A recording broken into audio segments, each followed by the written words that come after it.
pronounce?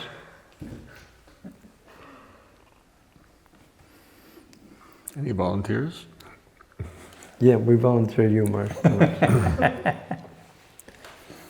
Om Ganatana Ganatana Shalakaya Chakshuram Militamina Tasmai Shri Gurave Namaha Chaitanya Namo Vishtam Stapitam Yena Bhutale Swayam Rupa Kadamaya Tadavate Swapadantikam Vandeham Shri Guru Shri Yuta Padakamanam Shri Gurum Vaishnavam Shri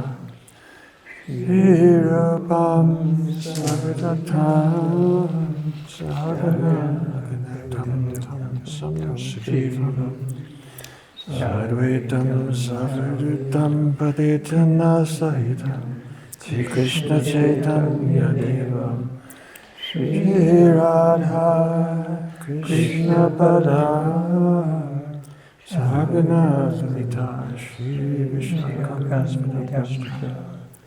Krishna Karana Sindhu Dinabandhu Jagatpate Gopesha Gopika Kanta Radha Namaste Nata Kanchana Gaurangi Radhe Vrindavaneshwari Vishwanusute Devi Pranamami Hari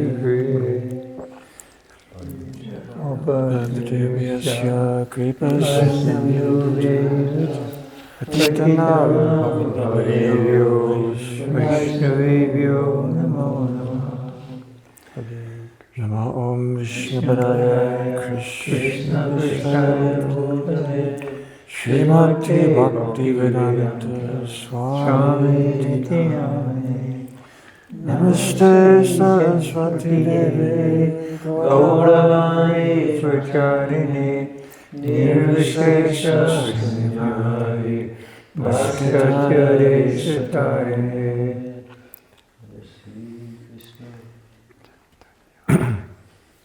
Recently, a tour guide here sent out a message explaining how many of the tourists and pilgrims ask questions. What is the origin of this place? How did it come about? Who built it? And she didn't have the answers. So this is a precious opportunity that those who are involved can share their memories and realizations.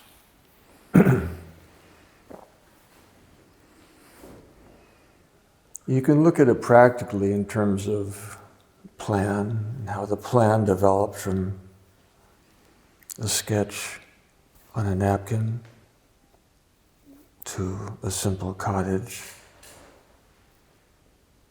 to a palace. The more intention, or more important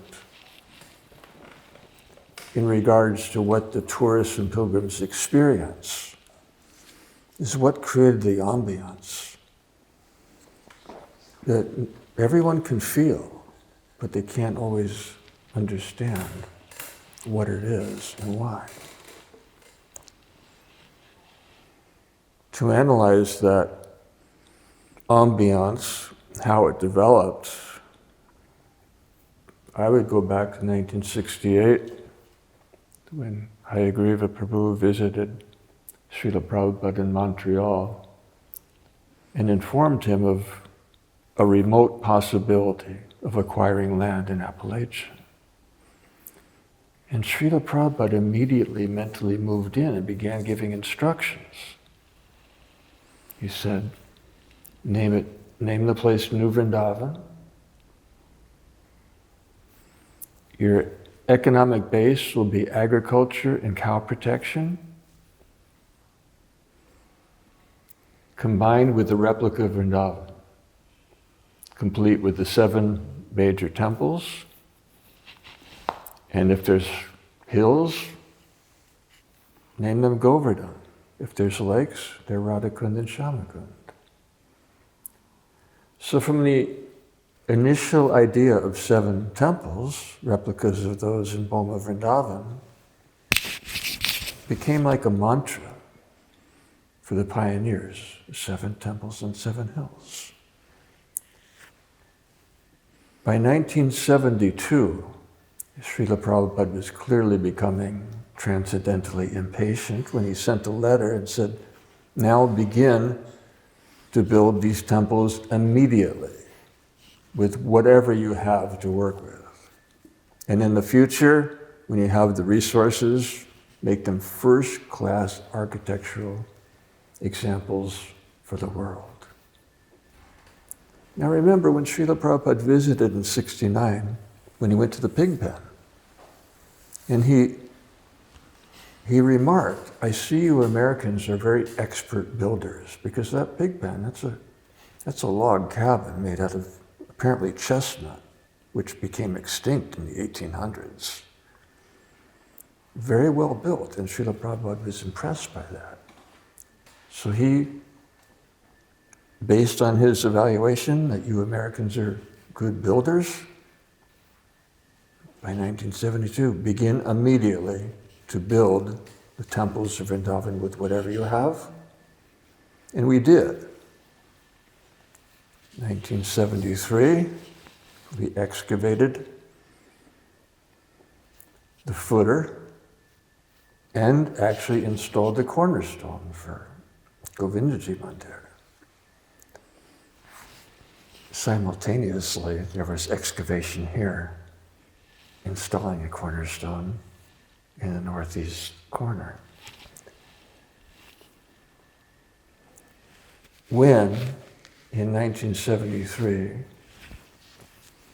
we began the work, we didn't have a backhoe or a bulldozer or anything, so Bob Black with his... But this place here was thick, dense woodland. And I couldn't understand why Kirtananda Maharaj said, this is the place we're going to build the temple, because it was a dump, literally. A little lane into the dense woodland with an accumulation of old washing machines and cars and this junk. I couldn't understand why here. In retrospect, we see how Krishna was guiding us, because we didn't know that Radha Gopinath Mandir is going to appear here. And after clearing the land, which at the time was, we didn't have chainsaws. We had axes, cross-cut saws, block and tackle with horses and oxen to pull out the stumps. And Bob Black took compassion upon me and gave me a case of dynamite to blast out the stumps, because there's as much of a tree underground as there's above ground when you're clearing land.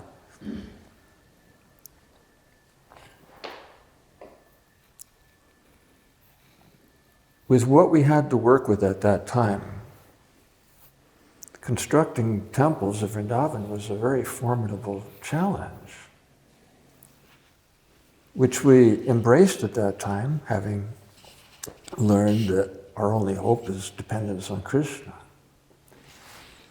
But then, from a practical perspective, or actually it began with a spiritual perspective, why are we investing all this energy into building a temple for Krishna when Srila Prabhupada's, amongst his very last statements in his visit here in '69, when the devotees gathered in his room in the upstairs of the old Vrindavan farmhouse, wanting to hear his famous last words, he said he wanted to stay here to finish his translation and purports of Srimad Bhagavatam. But the letters were coming from London, from Mukunda Maharaj, that now we have opportunity to establish a temple. John Lennon's offered his state. George Harrison's cutting albums, Hare Krishna records. And the Indians want to open a temple.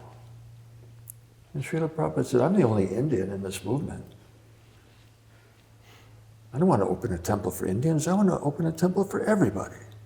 But he really emphasized he would like to stay here and focus on finishing translation and purports of Srimad Bhagavatam. Now we were always feeling, what a feat that he's producing these books while constantly traveling, preaching, and managing an international society. So his repeated, more than an interest, it was like a desire that he could just stay here and focus on that. So when we began excavation work for Radha Gopinath Mandir, we were thinking, we're making this elaborate place for Krishna. We have basically nothing for Srila Prabhupada. He's always staying in some grihasta's house when he comes. We're making this temple for Krishna. What about his ambassador, to whom we have nothing comparable to offer? So the plan started as a sketch on a napkin, which evolved into from a cottage to a house to eventually, but as a representative of Krishna, the ambassador of Goloka Vrindavan, he should have a palace.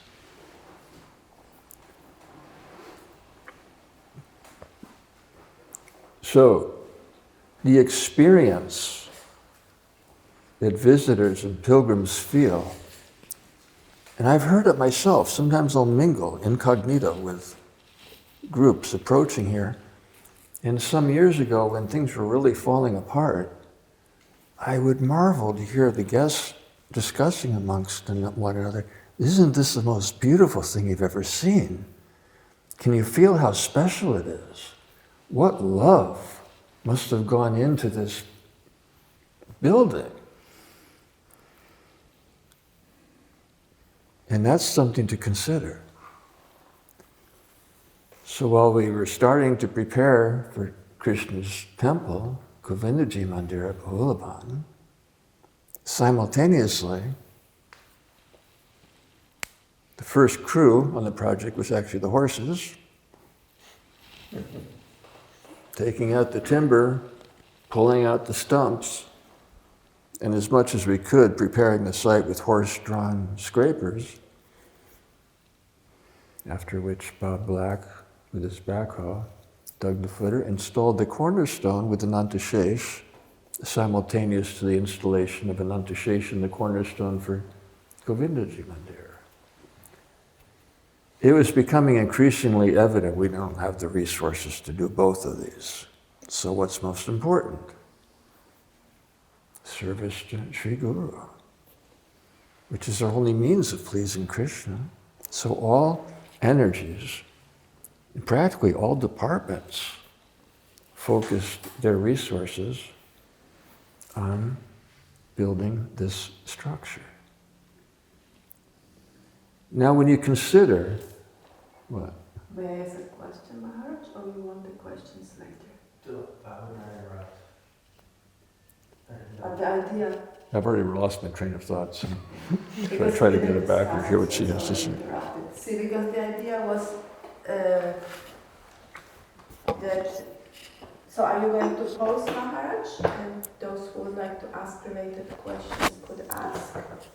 Or the devotees could add something, or how? I think we should continue the present train of thought a little bit further before it gets lost. Okay. Unless nobody's following, and then we can just go to something else. Anybody following? We're following. I think there's natural all the way. So, back to the original point. You know, Srila Prabhupada one time waved his cane over the New York skyline and asked, how did this come about? Nobody answers. He said, from an idea, or a number of ideas. So, this began with an idea, which became a plan, which became a structure. And that's pretty much physical. Whereas the spiritual energy and dynamic that people feel and really want to understand came more from the intention, which for us was to please Srila Prabhupada and offer him a suitable place of residence where he could peacefully work on his books. Eventually, we came to understand that somebody else's intention was very much influential, and that was Krishna.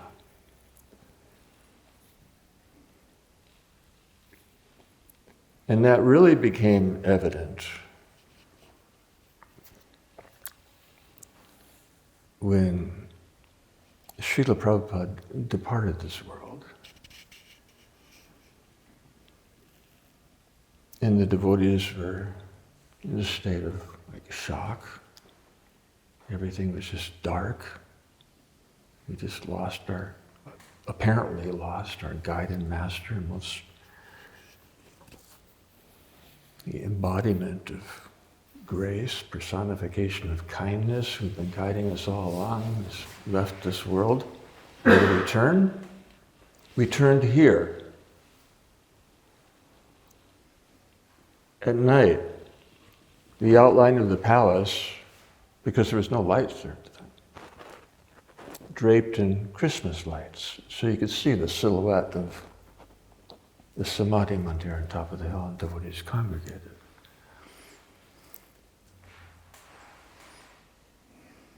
That was the obvious place to turn to Kirtan, which Srila Prabhupada emphasized. If we're chanting Hare Krishna, well, he's chanting Hare Krishna. There's no separation. We're united. And the obvious place to do it would be here, where all our focus had been on his pleasure, in his accommodation, his residence. So when the Kirtan began, it started to resemble the famous Khetri Mahotsav of Srila Narottam Das Thakur, celebrating the appearance of Lord Gauranga after he had departed this world. And as the devotees congregated, singing the invocation mantras evolving into Panchatattva, Hare Krishna mantras, the separation was not mitigated by the kirtan, by the camaraderie, by the association. It was deepened. Throughout the night, that separation, both in Khetri as well as here, a parallel. The separation deepened, intensified, and literally, do you remember the devotees were literally holding one another up throughout the night as everyone was crying, and this separation was deepening, intensifying. And yet, it was irresistible, paradoxically. And I think I can speak on behalf of everybody that nobody wanted to leave. Mm. I had to wake the deities. So I was preparing to leave about 3:30.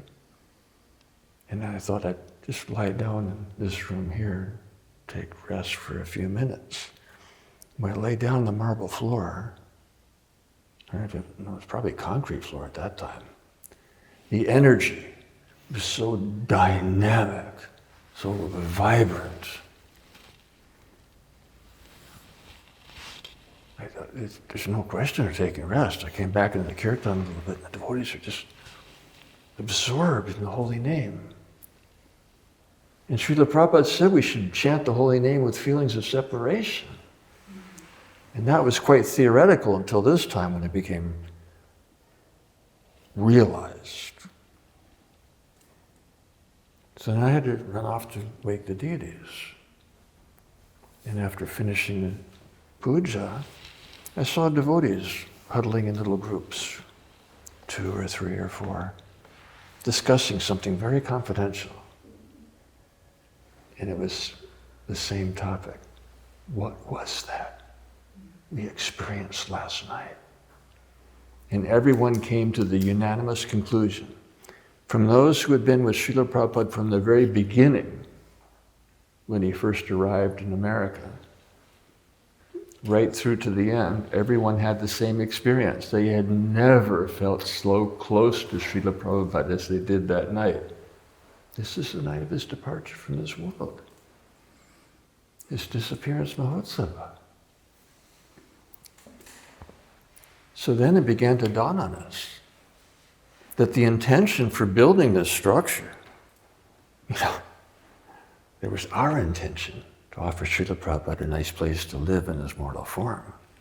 And there was Krishna's intention that we build him a Samadhi, which is very appropriate. We didn't know the culture of Samadhis back then.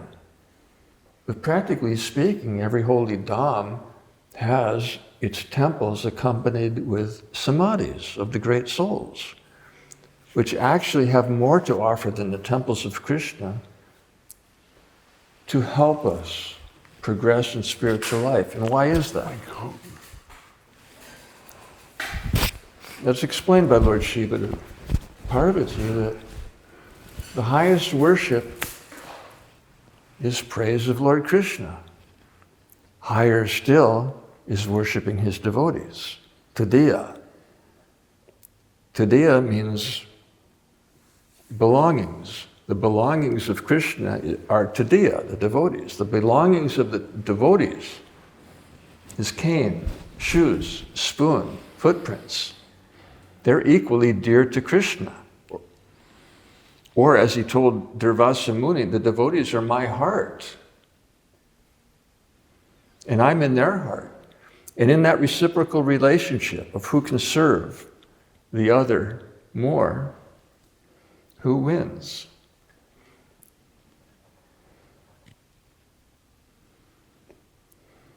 So to say,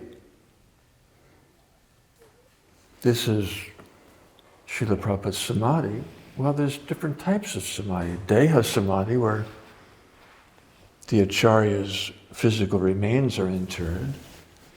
Pushpa Samadhi, the flowers at the time of his passing. Smriti Samadhi, housing the sacred remnants and memories. And where to more clearly remember Srila Prabhupada than in the only Samadhi I'm aware of. I mean, he chose the site for his Samadhi, both in Vrindavan and Mayapur.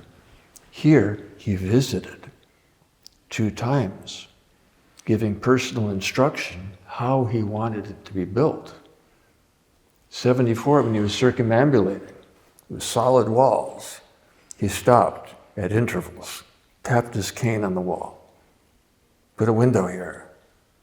And Kirtananda Maharaj said, well, we're going to have artificial lighting. He said, no artificial lighting, natural lighting. So when he came back in 76, there was windows everywhere he pointed out. He came in here.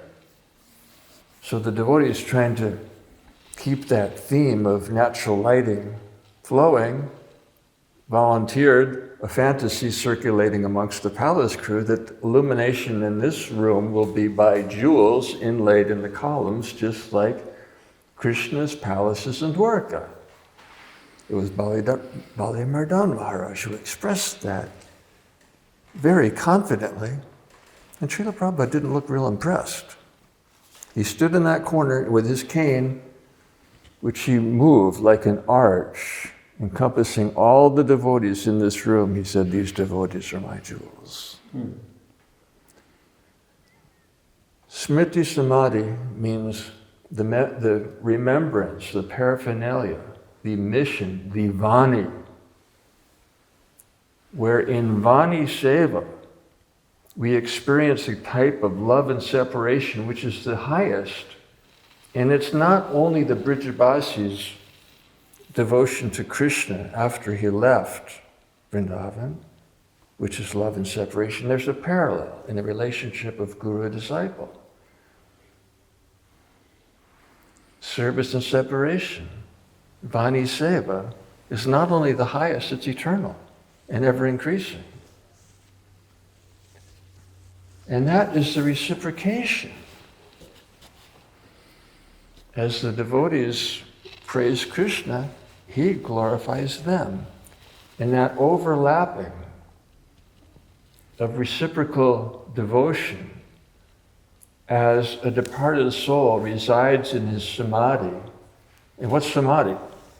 Lord Kapila explains that's the highest achievement in the yoga system, complete absorption, which for devotees means in Krishna. So when a soul attains samadhi, he's placed in a structure which has the same name, samadhi. And he has a parallel life here on earth, as he does in Goloka Vrindavan, to where he's returned. And in his life, continuing after his mortal demise, he offers to either extend or begin a relationship to anyone who chooses to do so. And therefore, devotees are attracted to performing their bhajan in proximity with the samadhis of great souls. And how they're living, of course, we know still in sound from Srila Bhaktivinoda Thakur's poem, living still in sound. It's more than that. As when Srila Raghunath Das Goswami departed this world, they placed him in samadhi on the shore of Shamakund. And he personally appeared in visible form to Jiva Goswami and said, "Move my samadhi from there to the banks of Radhakund, where it is today." So it's not like some abstract, ethereal reciprocation. It is most tangible.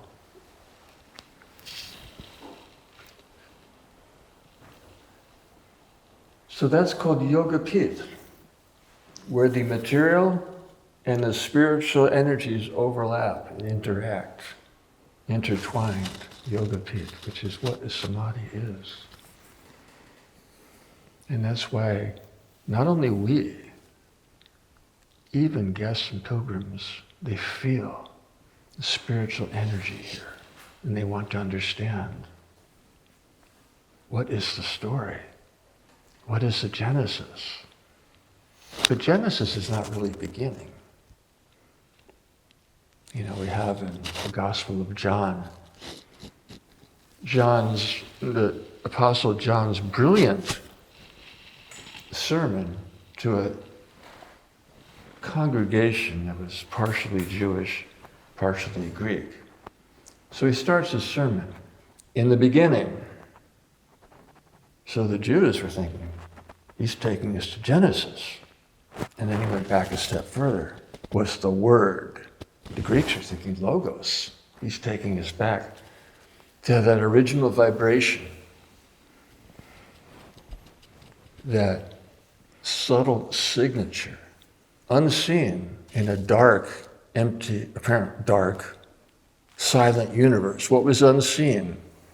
And yet, the blueprint for all of creation, the logos, which is, the Greek version of our Chaturshloki, or the Hebrew Abba. Everything begins, as Srila Prabhupada said, with an idea. But what's an idea? It's a subtle form of sound. We're not talking about audible sound necessarily, vibration.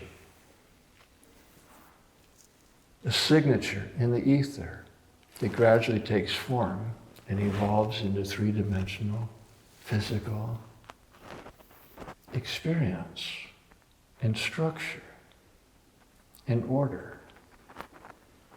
But as John was saying, that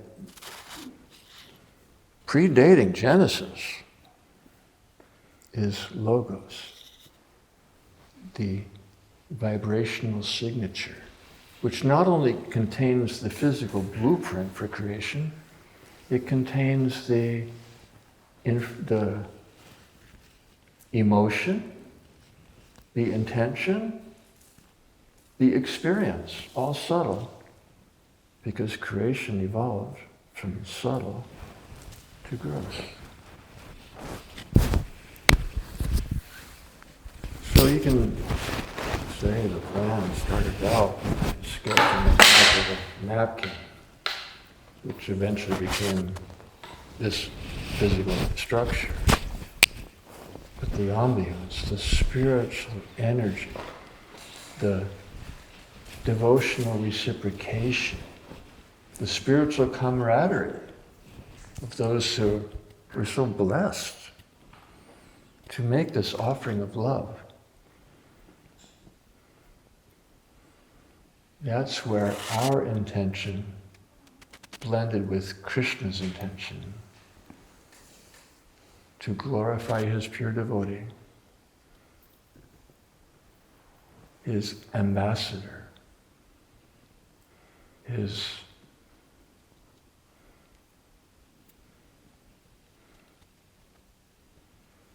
Sena Bhakti, Senapati Bhakta, commander, field general of his devotees, to glorify him was Krishna's intention.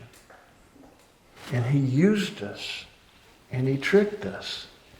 Because when we were, the Palace Marathon, it did not subside as the reports were coming from Vrindavan that Srila Prabhupada's preparing to leave this world. He's chosen the place for his Samadhi. The workers are clearing it and excavating. So on a practical level, we're hearing and understanding we're not going to have this done in time for him to move in physically. But he had already assured us, I'm already living there and always will be. And we're trying to integrate all these different messages and perspectives. But miraculously, as we're hearing that Srila Prabhupada is preparing to leave this world, and he's right on the verge of doing so, the enthusiasm and inspiration for the so-called Palace Marathon did not diminish. I thought, this is unbelievable. And then, the day that he actually departed, and the devotees were, he was like Vrindavan after Krishna left, the devotees are just like lifeless, disoriented. But still, the Palace Marathon did not subside in its enthusiasm and dynamics. And gradually we came to understand, we're not building a place for Srila Prabhupada's temporary mortal form to translate and write commentaries. We are preparing a place for him to eternally reside, to extend his association to anyone who had or wants to develop a relationship of surrender under his inspiration, which is enshrined in this structure.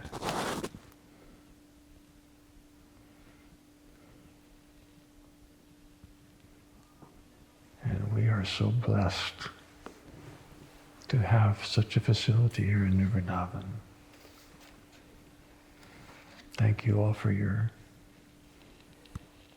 participation in serving Srila Prabhupada here, in receiving tourists and pilgrims here, in introducing those who want to take up the path of Krishna consciousness to Srila Prabhupada. And when he came here and he asked, are you going to put Radha Vrindavan Chandra on this altar? And we told him, no, Srila Prabhupada, we're going to put you there. He said, that is proper. And didn't he tell you that devotees are opening temples throughout the world? In Mayapur, on the veranda, I showed him sketches. And we walked out from his desk, we walked out on the veranda. And he said, all over the world, my disciples are building temples for Krishna, but you are building me. He said, thank you very much. Very nice. And going back, it's not that all of ISKCON thought these new Vrindavan devotees are just the most outstanding and puckered and proper and well-equipped in every way. They weren't thinking like that. I don't know if I would like to articulate their feelings, but I think you have some idea. Well, one of the examples, so Kirtan Maharaj would send me to New York or LA to learn to develop my painting and artistry, right? So when I went to LA, I saw how skilled the artists were. And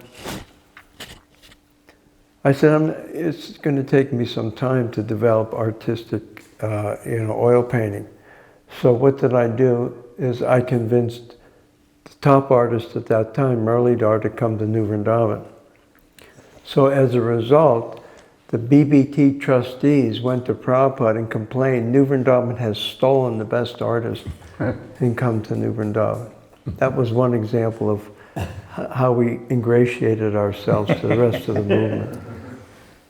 I don't know if I can speak on behalf of all of ISKCON in terms of what they thought of us in the early days. But Sridhar Prabhu answered this very eloquently one day when somebody mentioned that maybe we were a little crazy. And Sridhar said, you'd have to be crazy to undertake what we did, or at least a little crazy. So that was the general impression that ISKCON at large had towards devotees here. And then when they heard they're building a palace for Srila Prabhupada, I don't know how you would articulate their sentiments most eloquently, but it's like something like they've gone off the deep end. But then when Srila Prabhupada addressed their concerns, he said, they have understood properly. They're doing what's right. Pleasing Krishna by praising his pure devotee.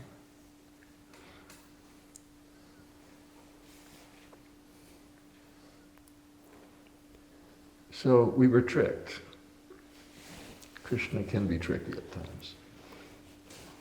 That doesn't mean do not put your implicit faith in him, but be forewarned, he is tricky. And he has to be to get our surrender, to achieve our surrender. Our intention, which had a lot to do with the ambience you experience here today,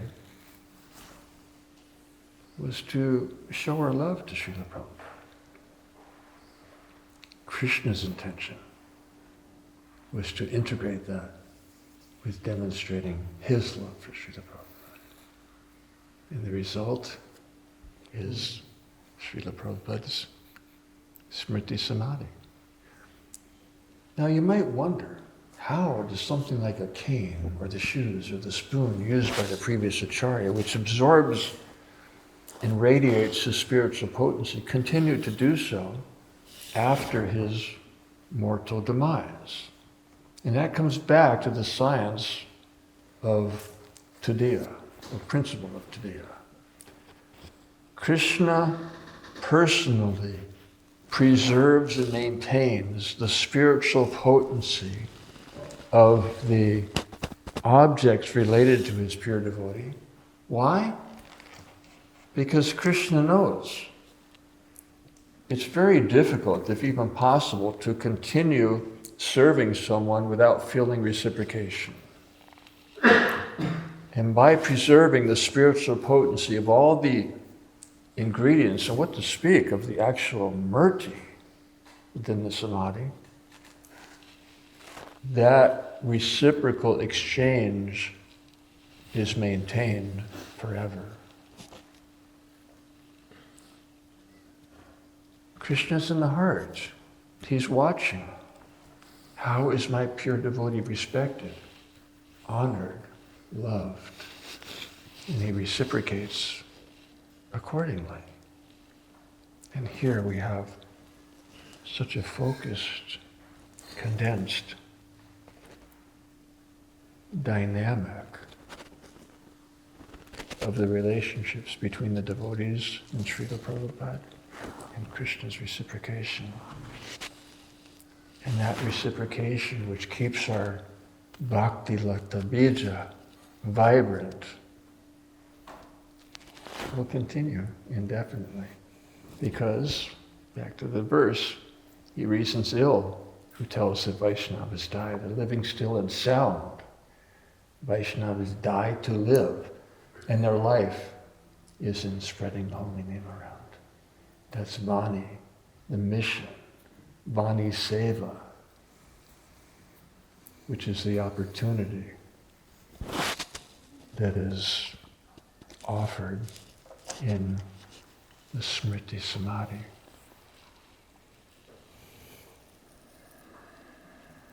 Sorry, I talked too much. Any questions, comments, additions?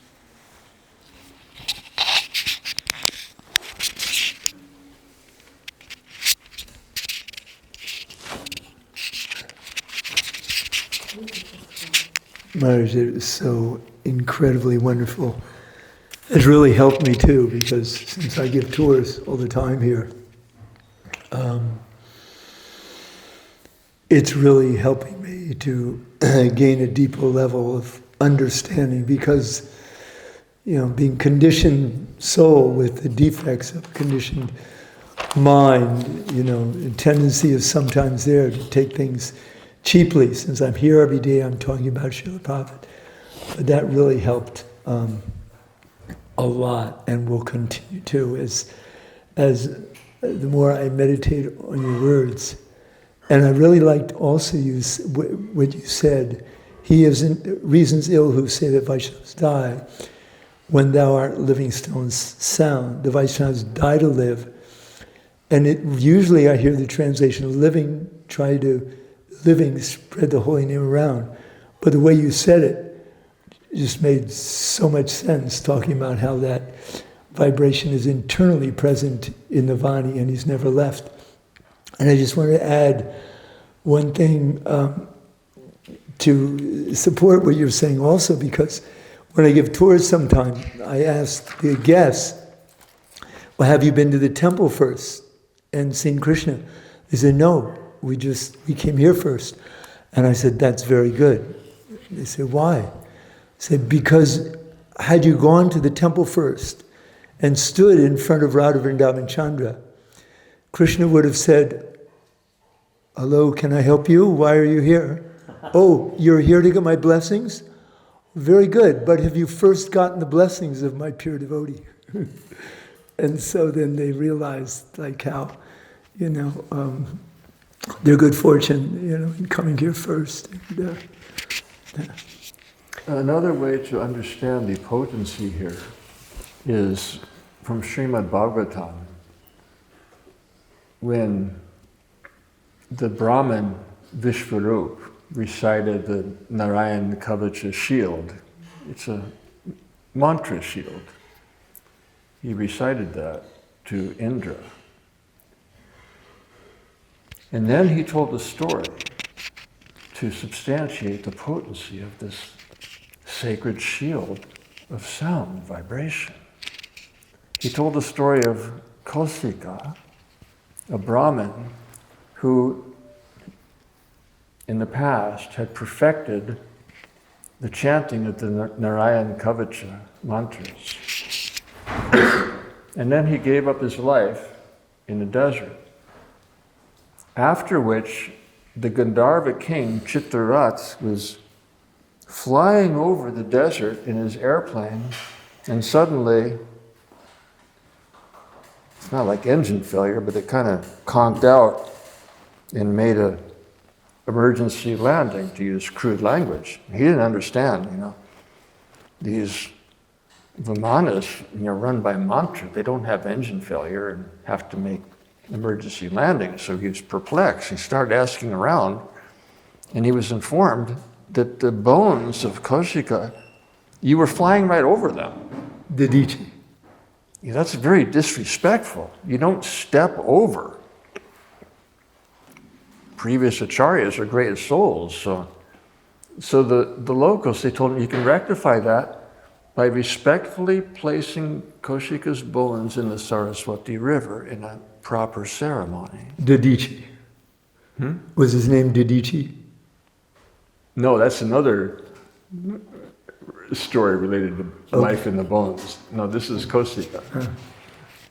Similar. So then the airplane took off and flew back home. Well, our progress will be blocked if we don't properly respect the remnants of the great souls. And, you know, it was interesting because when we were preparing to start Govindaji Mandir, and we sent some sketches to Srila Prabhupada and said, no, the domes aren't good, it looks like a mosque, so, you know, change them. But whatever happened to the cornerstone at Govindaji Mandir? Because Srila Prabhupada didn't give a lot of instructions on building the temples. He gave very elaborate instructions on the cornerstone. I was thinking, well, that's unusual. Seems a little out of balance. Who knows what happened to the cornerstone with the Nantashesha side from Govindaji Mandir? He got moved to the Temple of Understanding until the design called for excavating 27 feet underneath the cornerstone, at which time I hid him in the woods until it was time to build Radha Gopinath Mandir. Mm-hmm.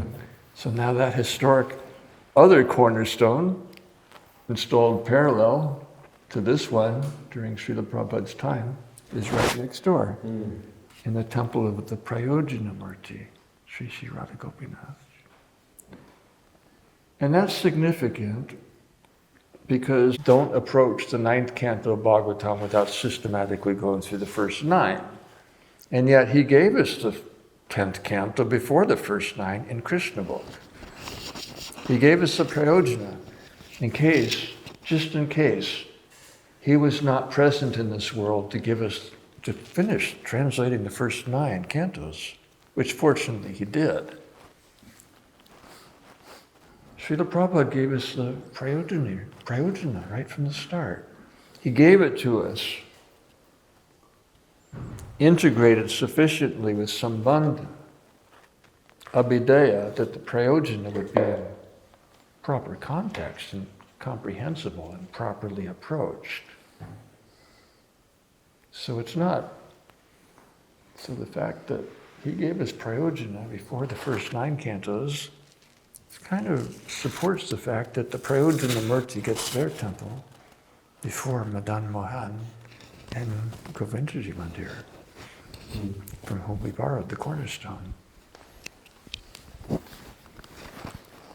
So life in Vrindavan gets perplexing at times, but it's always helpful to understand that Krishna is still in control. And he always will be. That's a little scary when you're talking about Radha and Chandra. They have a very special dynamic with their servants, which is irresistibly sweet and also sometimes untolerably hot. Like a good chutney. I was thinking of, you repeating that message. Krishna had a plan to glorify Prabhupada. So while we were thinking cottage and we were thinking this, Krishna's plan was to glorify Prabhupada. It was very similar to what happened in New York when Sudhana and I went up and took the footprints of Prabhupada. Prabhupada was first major Rath Yatra. So we were thinking how Prabhupada has brought Krishna down Fifth Avenue. Remember with the reporters he was saying, I have come to the most important country in the world, the USA, and they're going, yeah. I've come to the most important city in the USA, New York. Oh yeah, we are the most important. Now I am bringing Krishna down Fifth Avenue, the most important street in New York City. So we're thinking, Prabhupada is trying to glorify Jagannath, Baladev, Subhadra, but we're actually realizing that that Krishna was responding from when he was a little boy, arranging the Rath Yatra in his neighborhood, assigning his friends duties. It was foretelling what was going to happen, that Krishna wanted to glorify Prabhupada by bringing him down Fifth Avenue. That's how Krishna works. That's the essence of the sweetness, is the reciprocal competition. Who can show their love better? And it's a competition that never ends, and there's no winner.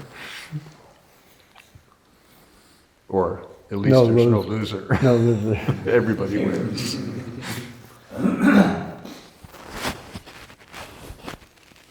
So Krishna's plan, it has its tangible, practical, physical, structural dynamics. It also has its ambiance,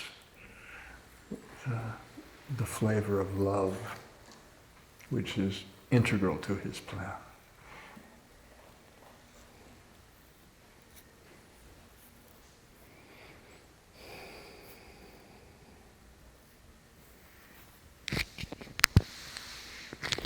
Any other?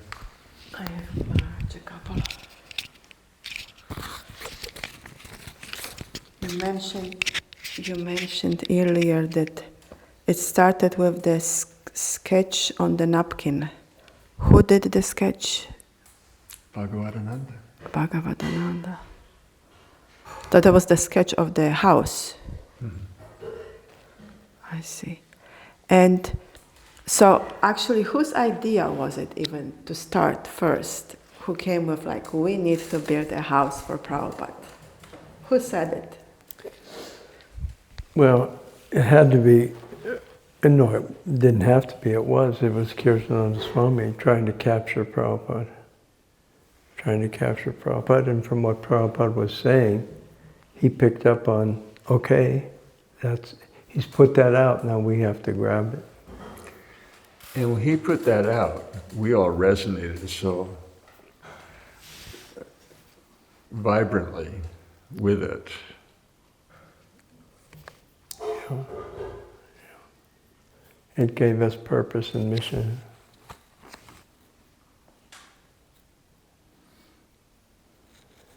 The buy-in for the mission and the vision is where you started, this is what built this. And in terms of the mantras that inspired the marathons here in New Vrindavan now, shifting from 7 temples to Srila Prabhupada's palace, it's kind of similar to Srila Prabhupada introducing the Hare Krishna mantra, and then gradually he started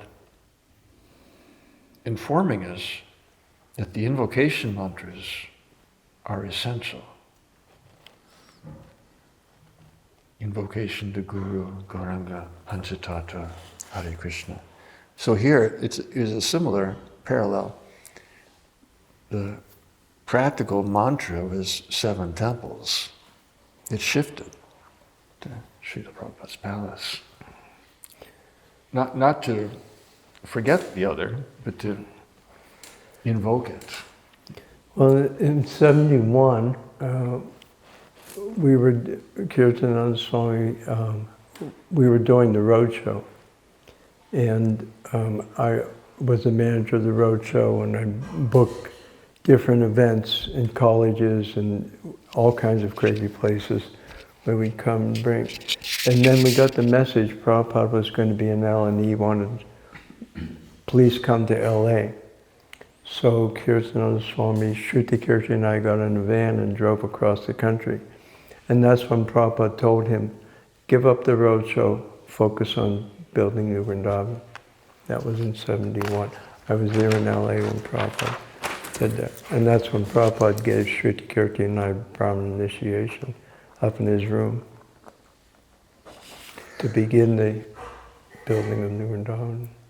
Another takeaway we can share is that, going back 60s and early 70s, what did we have here? It was basically an inhospitable landscape, overgrown, abandoned farmland, and the original Vrindavan, and then the additional 2. These were very meager. None of the buildings had insulation. none of them would stop the snow from going through the walls.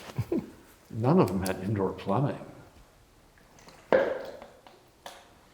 And that was before the, whatever you want to call it, global warming or climate change. It was brutal in the winter.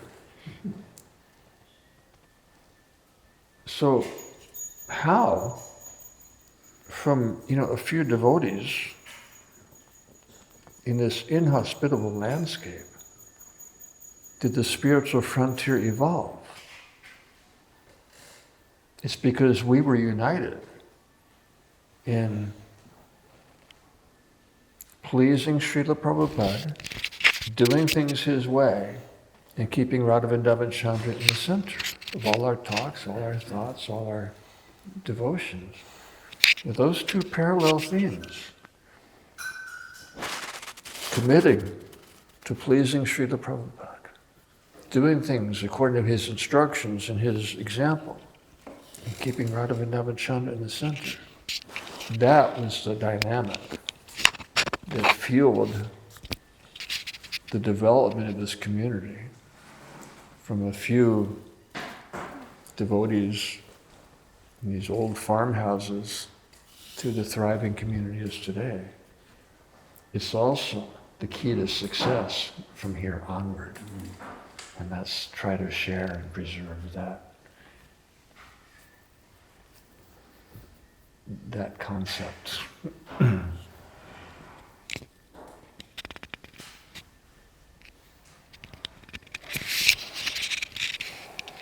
Anyone would like to ask anything? Can you guys go around the horn and share your first memories of your involvement in the palace? Does that sound? Let me just ask my other last question. Okay. Is that okay? Mm. You mentioned, Maharaj, that Prabhupada gave instructions here how to build the Samadhi, became his Samadhi. Did he give? So he didn't give any instructions how to build his Samadhi in Vrindavan before He gave left? elaborate instructions on how the departure ceremony should be practiced. Okay. I don't know that he gave any elaborate instructions on the actual structure. Are you? I don't know either, but I know he was trying to be careful to try and appease the Goswami of Vrindavan, so he was careful in some of in our ceremonies, our sacrifice, he would invite them in and he would adjust things, and then he would always end up by saying, we just chant Hare Krishna or something. But he was trying to be careful to observe the custom and the Shastric references from the Goswamis. Mm-hmm. Whereas here we had no such considerations. Yeah. So as far as you are aware, this is the only Samadhi where he gave the instructions how to build it. As far as I'm aware, he gave elaborate instructions for the rituals of the Viraha Mahotsav. I never heard any instructions he gave for the actual structure. I mean, he didn't give a lot of instructions here, but he really made a point about the windows. And we weren't enthusiastic after finally building solid walls, so we had to get a jackhammer and break out openings everywhere he tapped his cane. But that was like the setting the scene for this wonderful, these devotees are my jewels. Because, they all fit together, building upon one another to that final crescendo. I want to ask Kuladri, Prabhu, when you mentioned that discussion you had with Srila Prabhupada on the veranda in Mayapur, where, correct me if I didn't hear you properly, but you had said that Vrindavan Chandra won't be on his altar, that Prabhupada would be on the altar here. So What year was that? Well, at that time, I didn't mention, Prabhupada wasn't specific about being on the altar there. It was, what year was that in Mayapur? I'm really bad with, but I brought sketches, development sketches of the palace, and that's the comment he made. We didn't mention who would be on the altar, or it was a palace for him, so that in his mind, or there was no altar. It was where he was going to live, and so it was the concept of glorifying him while the temples were being built for Krishna. That was the essence of the conversation. He posed that question here. Right here. You're going to install Radha Madhava Chand on the altar? Was that 74, 76? Must have been 76. I would think so. Yeah. Yeah. Because there wasn't 76. much appearance of an altar in 74. Right. 76. So at that point, it was beginning to look like this is going to be an altar. And he asked, "You're going to install Radha Madhava Chandra here?" We said, "No, we're going to install you here." That's proper. Okay, so that was before, probably when you were with Prabhupada on the veranda, somewhere around 76, possibly. I mean, it was before Prabhupada fell, deathly ill, wasn't it? Yeah, it was, it was 74, maybe 74, 75. Yeah, it wasn't 76 for sure. So the evolution of the concept that this would be Samadhi of Srila Prabhupada's was already there way before his departure pastime. Well, that's Maharaj's vision. We were thinking a glorious palace, and of course Prabhupada said at the end, "We'll see what palace Krishna sends me to." He made the reference to a palace in his last days in Vrindavan to us. When we said, please, we were saying, we're praying to Krishna to keep you with us, but if you pray to Krishna, and then Prabhupada said, very casually, all right. He said, but let's see what palace Krishna sends me to. So that night of our Viraha Mahotsav, after the feelings of separation deepened, intensified throughout the whole night and into Brahma Muhurta, when it's approaching time to wake the deities, it was a very sudden shift from deep, intense anguish of separation to overwhelming joy of union. And the devotees just started dancing ecstatically. And it, theoretically, it seemed so inappropriate. We're dancing in unrestrained joy on the night of Srila Prabhupada's departure, but it was undeniable, it was uncontrollable. And the only conclusion is that he's accepted our offering as a samadhi, and he's come to us here in that form.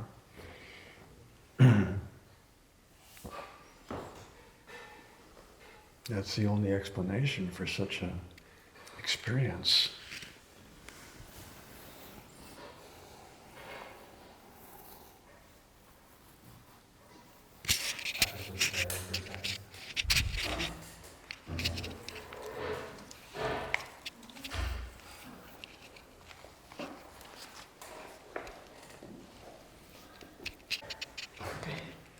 So one more question, Maharaj.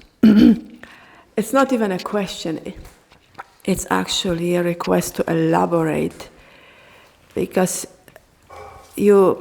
what caught my attention was the fact that Krishna guided you and he blended his intention with your enthusiasm and your plans, right, which you became aware of later on. Would you maybe a little bit elaborate how something for us who are trying to serve our spiritual masters, kind of in a more broader context?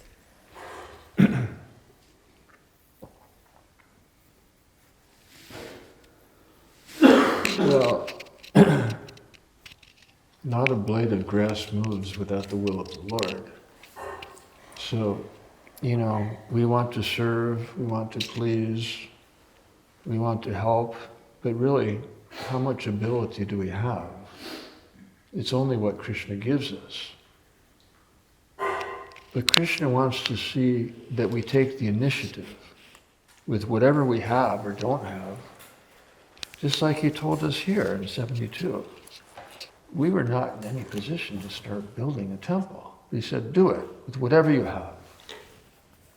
Krishna wants to see our initiative, which is part of our intention. If our intention is to please him, we'll take initiative. And Krishna typically doesn't reveal too much of the path all at once because it could be overwhelming. He typically reveals the next step to take. That's not overwhelming. Unless you want to know what's next. But that's not, you're right, it's probably not good for you. He will reveal the next step and you take it. He's not going to reveal the whole picture until you're ready. He wants to see us step out, take initiative to please and serve to the best of our understanding. And you see it perfectly in Srila Prabhupada's own life, especially in coming to America. He said when Jaladuta docked and he came down the plank, he didn't know which way to turn. He stepped out. He took initiative. He had a plan.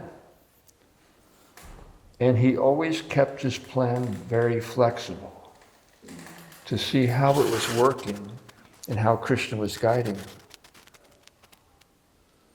He was always making plans. And they were big plans.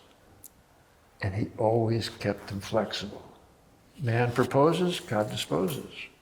He took the initiative, and he took such initiative that Krishna reciprocated in grand ways. So the same applies for us. With whatever you have, take the initiative, try to serve, do your best. Come up with some strategy that you think, and hopefully take some counsel from advanced devotees as appropriate, and try sincerely. But what was Krishna's emphasis to Arjuna? We're not the doer.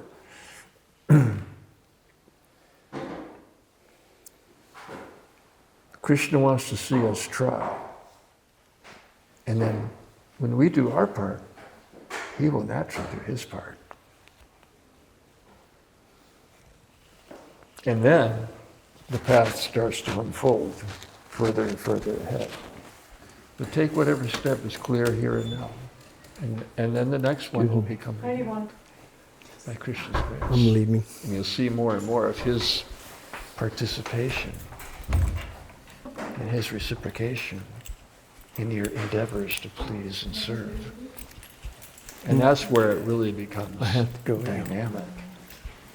You're trying to please Just getting whoever. started in this. And you see how Krishna's helping you, and how he appreciates that, and how he reciprocates. How was it, okay? Lovely. That's the reciprocation that keeps our bhakti vibrant, I don't dynamic, remember where I put my shit. alive, and thriving. Thank you, Maharaj. Thank you. I will. Oh,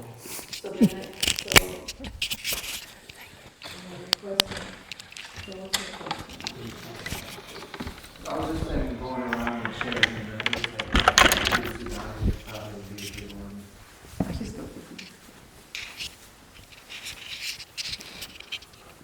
you can talk about whatever comes to mind, where it started for you, anything that stood out. So somehow I evolved into someone else than myself.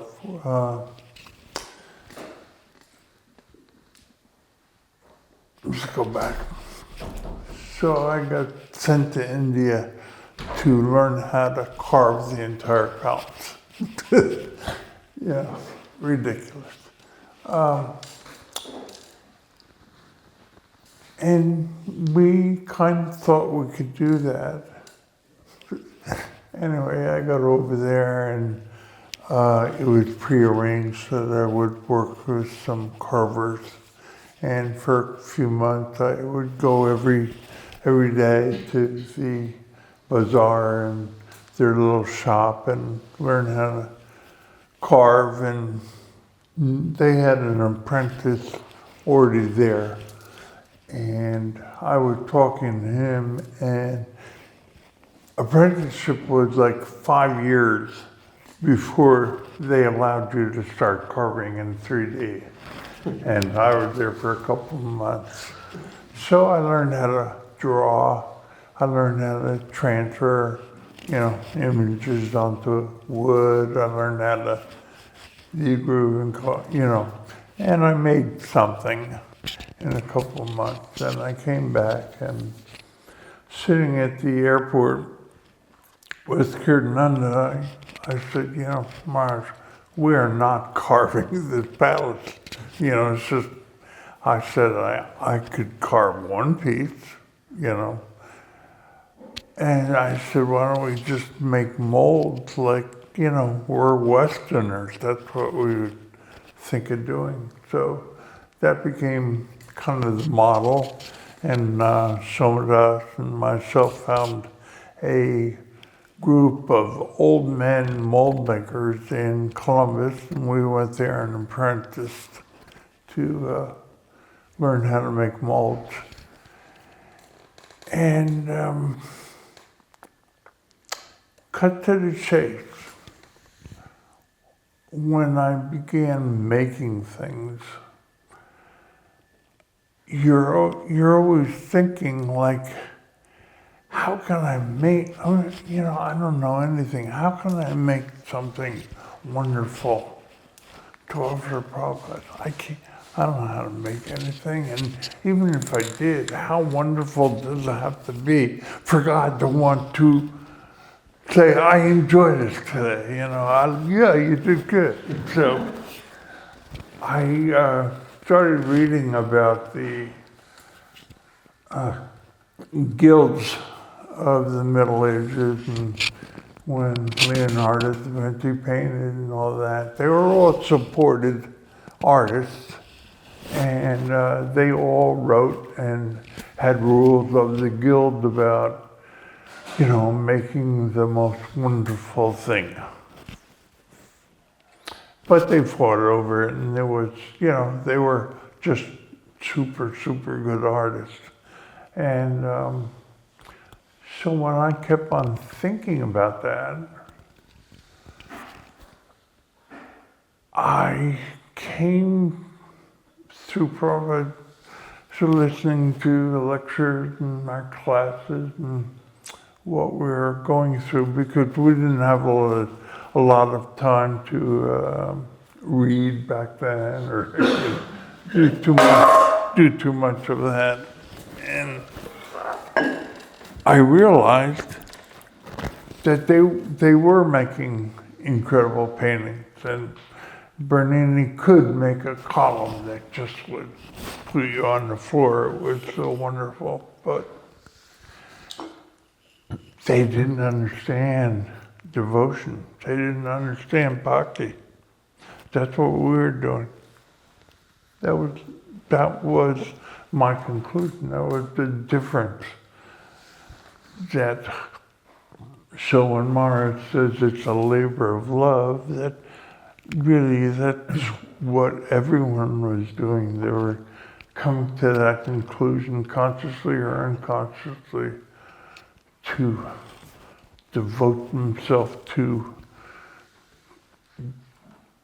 doing the laundry for us, cooking, whatever we were doing. The cohesiveness of the community was painted a color of bhakti, and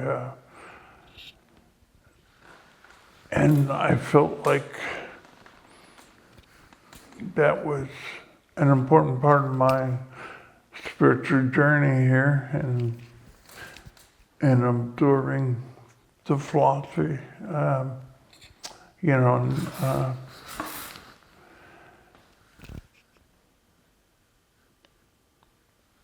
that is the goal. Thank you. Very good. Thank you very much. You have the mic? You brought back a gift for the community from India. What's that? You brought back a gift for the community from India. I'm sure. Oh, thank you for bringing that up. This is side note. I just wanted to get you on the record. Go ahead. That's what.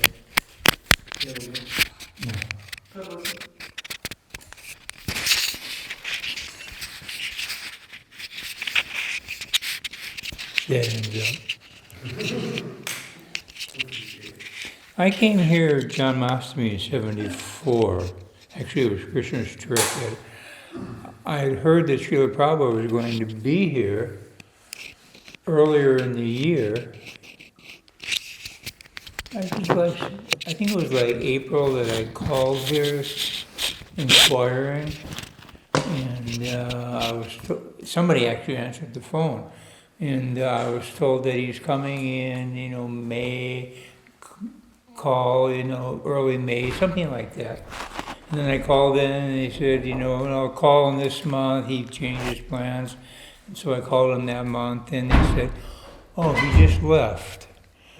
Anyhow, I came here for John Mastamy in '74 to visit. And never saw the deities, Radha Vrindavan Chandra, because Radha Damodar were here. Vishnu Jan Maharaj and Tamal Krishna Maharaj were here. And they arranged that I was introduced to Kirtananda Maharaj and requested of him that I be allowed to stay here. And he said, yeah.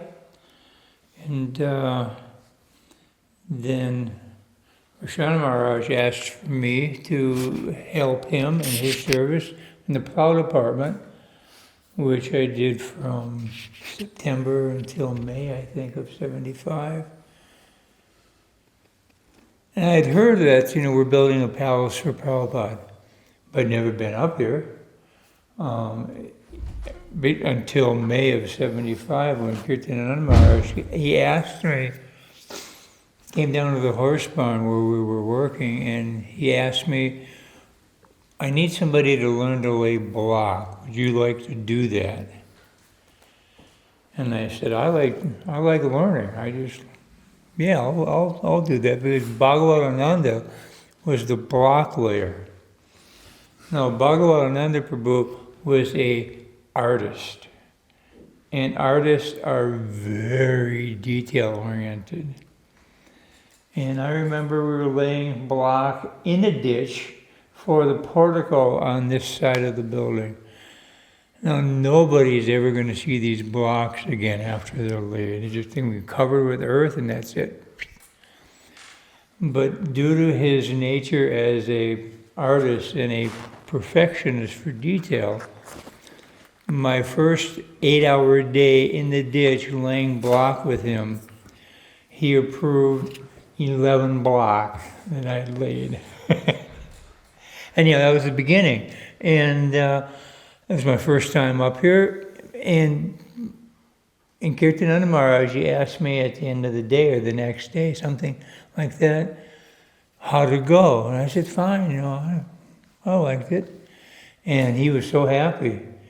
And shortly after that, he asked me if I wanted to go. Srila Prabhupada was going to Philadelphia for Rath Yatra in '75.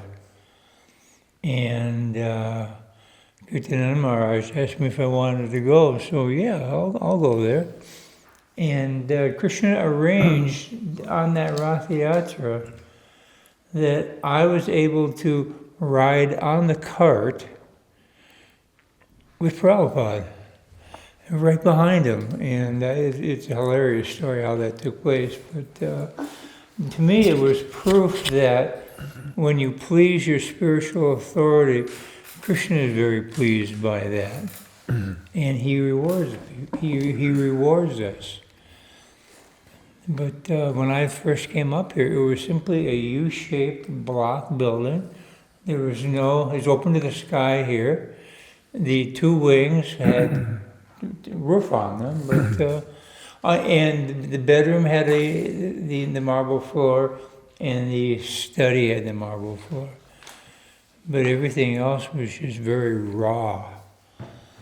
And for me, it was just, I had heard about it for many months being here, but it was like 9 months before I had the opportunity, or not even the opportunity, the reason, service-based reason to come up here. Because we didn't just, wander around on our own back then. Anyhow, that's my... So that was 75, you're saying, when the bedroom marble was there? Yeah. Because my understanding is that when Srila Prabhupada visited in 74, that the devotees, I don't know who, but probably Kirtananda Maharaj, wanted to show Srila Prabhupada some indication of the caliber of work that we were going to do here. And the 2 floors are very nice. And those were laid for when Srila Prabhupada visited here in 74. So the picture we have here, Prabhupada taking the tour. That was 76. That's 76. Yeah. And were the doors in at that time? Were the doors, all the hand-carved teakwood doors, they were not here? Sudhana Prabhu? Which one? All the teakwood doors, which I assume were shipped over with the altars, both Radha Vrindavan Chandra's altar. And The ones right. We only had one door. I made the other ones. They're manufactured. these doors, Yeah, they weren't carved by the artist. one. So you made them from, you're carved? No, But from molds. I made mold of them and cast them. Amazing. It really is amazing. I mean, I'm still amazed when I come up here now. I always show them to people when we're going around the palace. I say, this is the one thing devotees here did not do. And I said, look at that. I said, can anybody go to school and learn how to do that? They're like, wow, no. So, These frames here, there's only one of them that are carved in wood. no kidding. What are they made out of? Can't tell that. The secret sauce. We used whatever would make. We tried to make it the same density as wood so that you couldn't tell. We used wood fiber and it con fiber from Georgia. We used micro mix of hollow glass microspheres and little pieces of. Anyway, we made this. Amazing, amazing. I mean, that's as amazing as someone having the ability to hand carve these out of teakwood.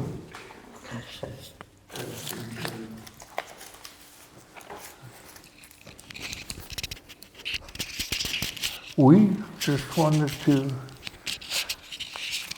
build Prabhupada's palace however we could. And we just kept on thinking about things. The more we learned our particular medium and trade, the more we could do. But simultaneously, like those capitals right there, they're made by Param Brahma's brother Mahabhuti.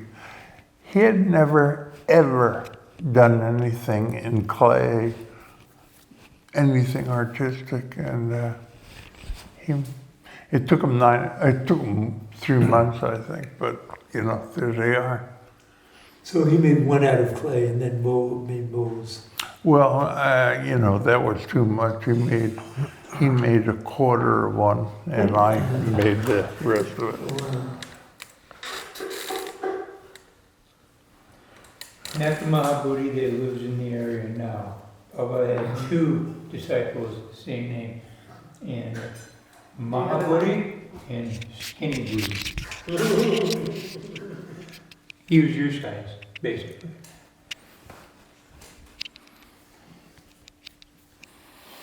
Could you talk about that ceiling above Prabhupada? That's probably my favorite piece in here. You made it, right? Is that called a cathedral? Would that be called a cathedral ceiling? The dome there? Yeah, the dome. Inside? Yeah. I don't know what it's called. Really. Can you tell us about it? I saw something in a book that made me think I could do the dome over Prabhupada, and I really wanted to also do that. So I, figured out how I could do it and did it. Do you remember the temple that the original dome was in? Remember the No. Abu? I don't. There are a number of temples that have sort of similar elements. One day we were working and a man walked in and he said, "What are you doing here?" And he turned out to be a brand new representative for a company in Pittsburgh that we bought many supplies from. He said he just got transferred up here from Epcot. He had just finished work on Epcot, and he was the supplier for a lot of the different resins and what have you. He said, "Would you like to go down to Epcot for a week at my invitation? I'll arrange it." So we actually went there and spent a week and learned how to do things. Krishna just opened that up for us, and and just every step that Krishna, that was our education, and we came back with ideas. First thing we built when we came back from Epcot was the swan boat, and that took birth out of watching how they built shapes over one of those little airplanes they fly all around, but they're ultralight. And we had seen a new method of doing something, so that was, because there was no YouTube, it was just how-to books and whatever we could think of. I went on that trip with you. Hmm? I went on that trip with you. I think Baba and Nanda also. No, not TV? It was me, Kumar. We went to a different trip down there. Oh, okay. Yeah, I remember the guy when we bought the That was down at Key West, but yeah. And how many those are smoky blue crystals hanging from the dome, are they? yeah, And how many of them are hanging? I don't know, I don't, I used to say I'm- 3,000. Over 3,000. That's what we used to Yeah. say. Wow. I remember the number 4,000. Individual pieces. do we have 5,000?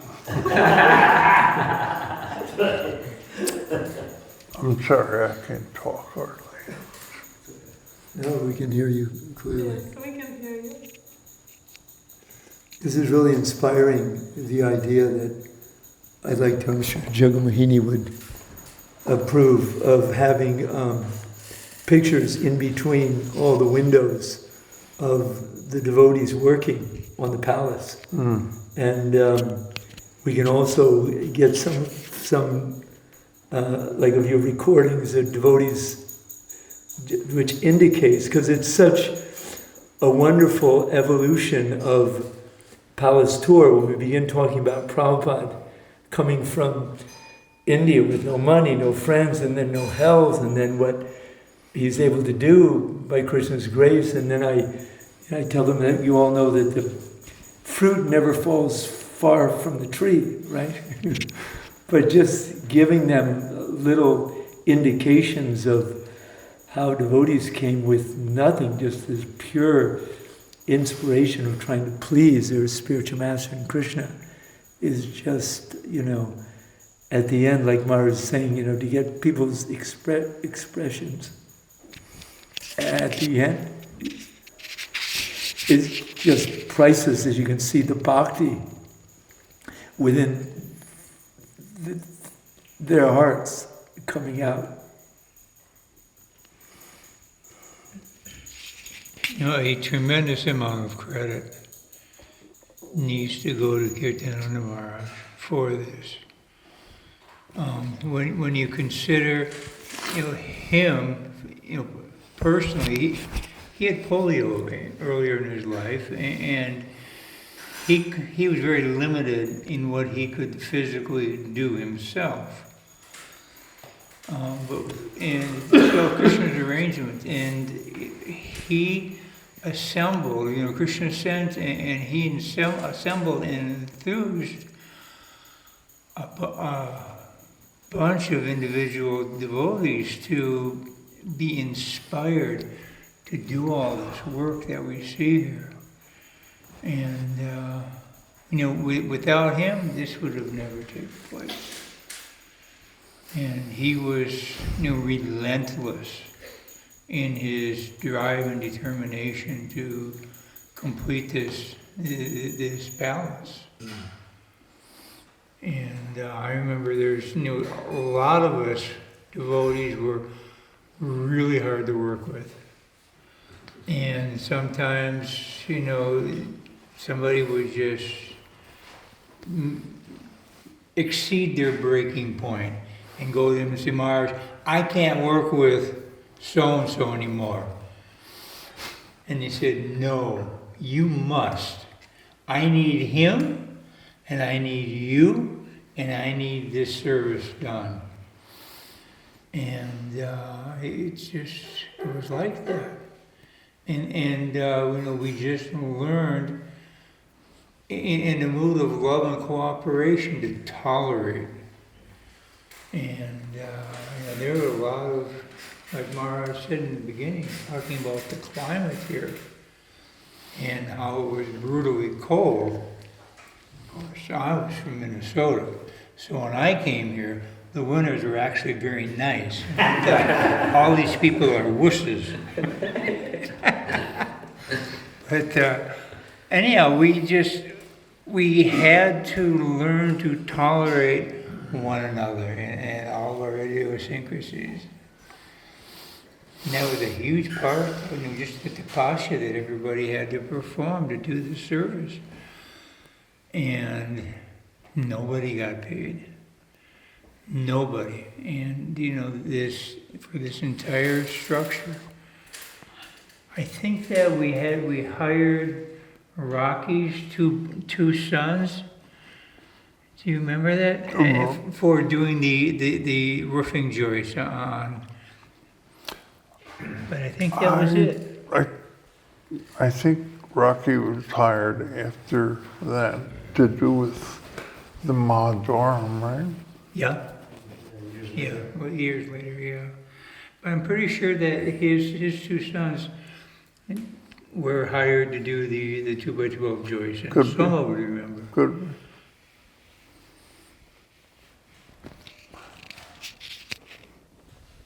The man who engineered the structure here. He came to our very first master plan meeting, and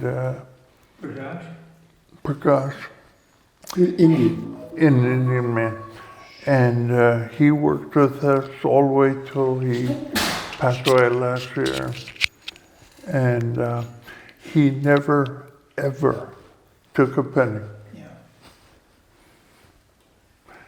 Now, he knew that we were a liability, so this building is way overbuilt, you know. Not just this one, everyone he engineered. Yeah, every single What building. would everyone? Prakash was a structural engineer, and he did the engineering for a lot of the, probably all the buildings that are still existing that we built. And also he did engineering for many buildings that we never built. I mean, there's a lot of those. And he was an extraordinary man, really extraordinary. But he didn't do anything in this building. Mike? He wasn't involved in I don't the recall. engineering of this building. I don't think so. No. Do you remember, Sudan? Pardon me? Do you remember if Prakash did any engineering for the palace? Yeah, He did, would be okay. different. Okay. What did he do?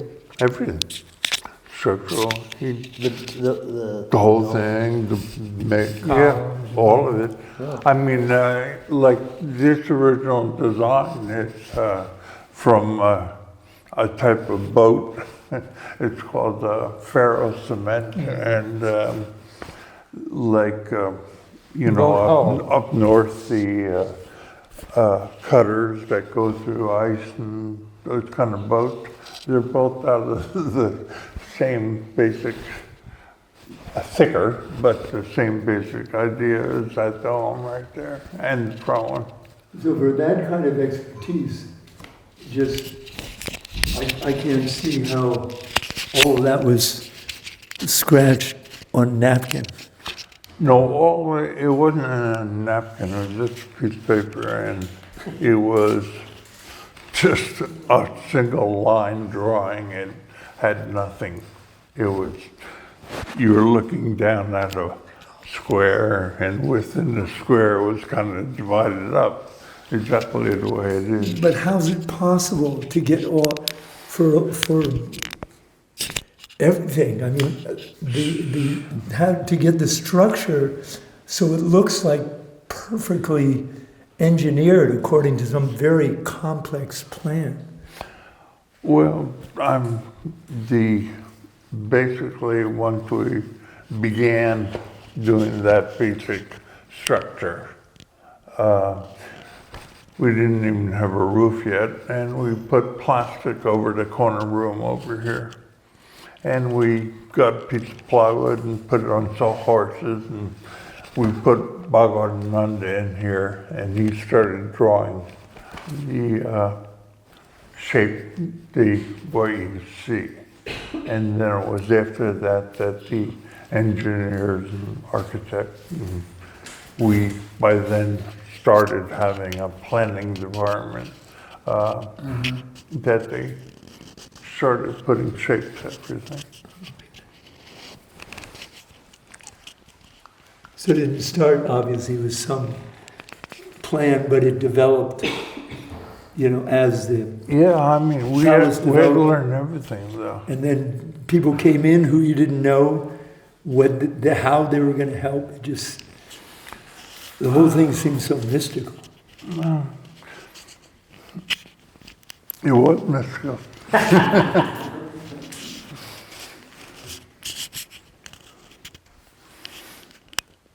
Yeah.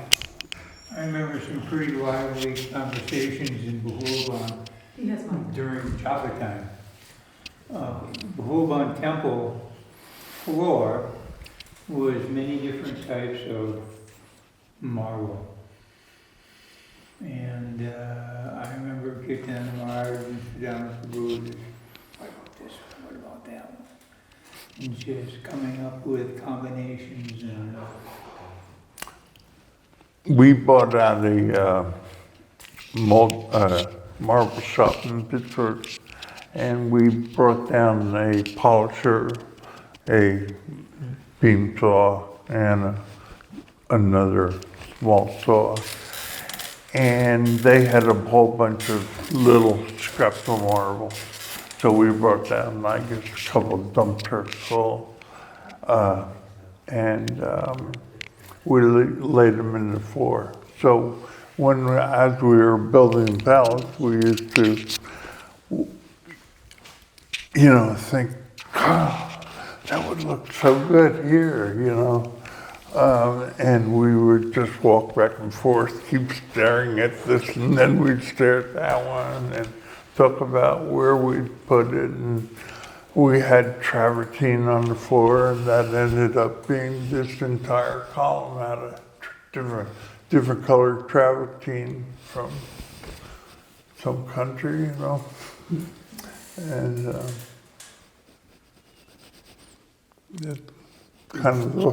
that was our meditation, other than the cows and the deities. I mean, every day our class was about Radharani Chandra, Prabhupada Palace, and the cows. Those were our classes every day. That's really, I don't know how this will come out. It'll have to be edited. There was 2 Kirtananda Swamis that lived here before and after he had the brain damage. He got hit. And one before that,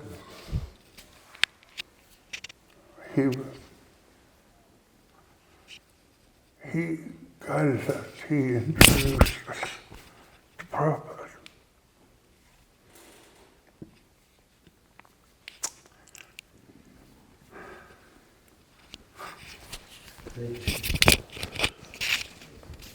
Abhichet Surachano.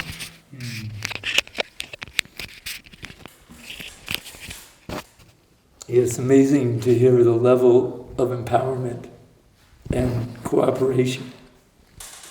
That's why it's so wonderful hearing that story, Marge, about that, kirtan where the mood is intense separation, intense joy, as that, realization of Prabhupada's eternal presence through his Vani, and to hear how, the evolution of the palace, a year and 2 years after, Prabhupada leaves the planet, is just, it's so instructive on so many levels.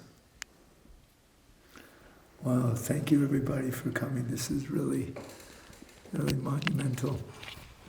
We have to make sure that that this is, recorded and like I said, I'd love to put these pictures. I'd probably talk to Jai Murari, who has probably the most stock of pictures of the palace construction going on in the palace.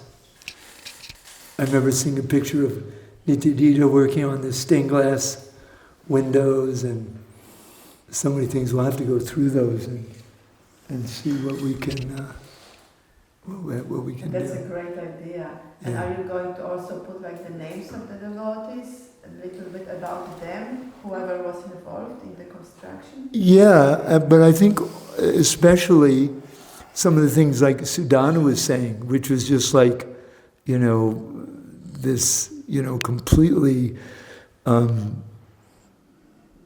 spontaneous effort to do what they had and show how it was, 95% inspiration and, 5% any kind of expertise, which just came from Krishna's empowerment.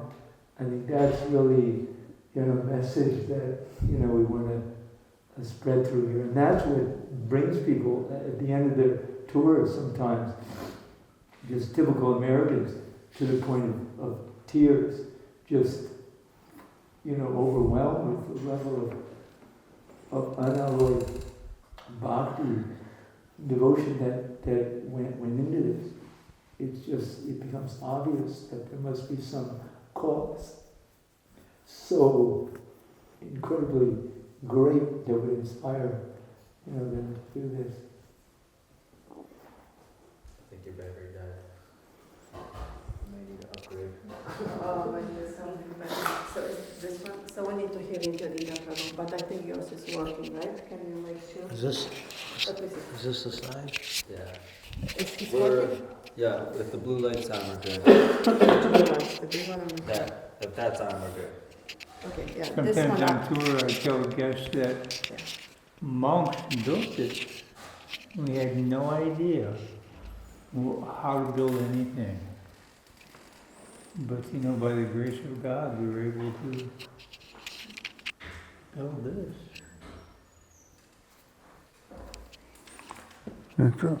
Hare Krishna, yeah, so, wow, such incredible sharing of this transcendental experience,